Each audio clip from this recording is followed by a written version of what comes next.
Notice how she answered first, did not allow her partner to speak, and taps her foot when she's suppressing discomfort. And observe the source of her discomfort, represented by the disconnected affectation of her emotionally insecure partner.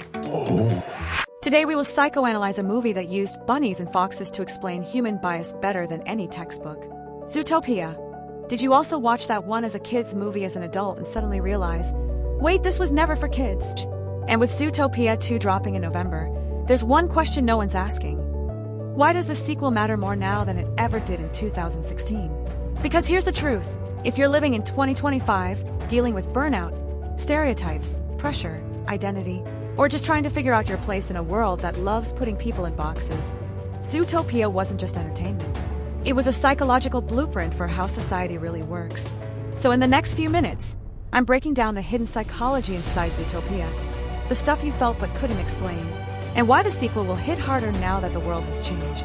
But hey, art is always debatable, so please feel free to share your thoughts too once you have heard mine. Because here's the psychology Disney accidentally nailed. 1. The city is US Zootopia is a metaphor for how humans sort each other into boxes before we even know someone's name. Predator, prey. Safe, unsafe. One of us, one of them. In 2016, it felt symbolic. In 2025, it feels like your group chat. 2. Fear makes people gullible. Remember when the villain used fear to divide predators and prey?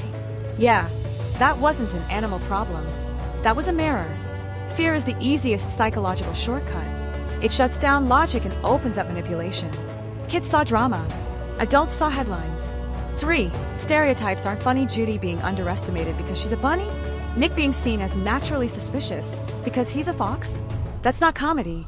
That's the psychology of implicit bias.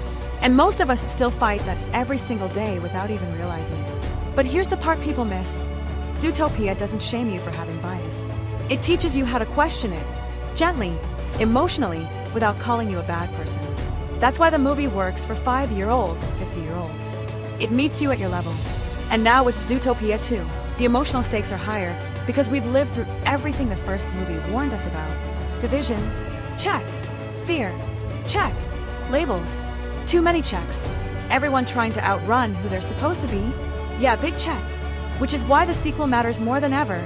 Not because it's a cute animated comeback, but because the world finally caught up to Zootopia. So when you watch Zootopia 2 this time, don't just watch the animals. Watch yourself in them. Watch the way you judge, the way you hope, the way you dream. Zootopia 2 hits different in 2025 because you're not the same person you were in 2016. And Disney knows it.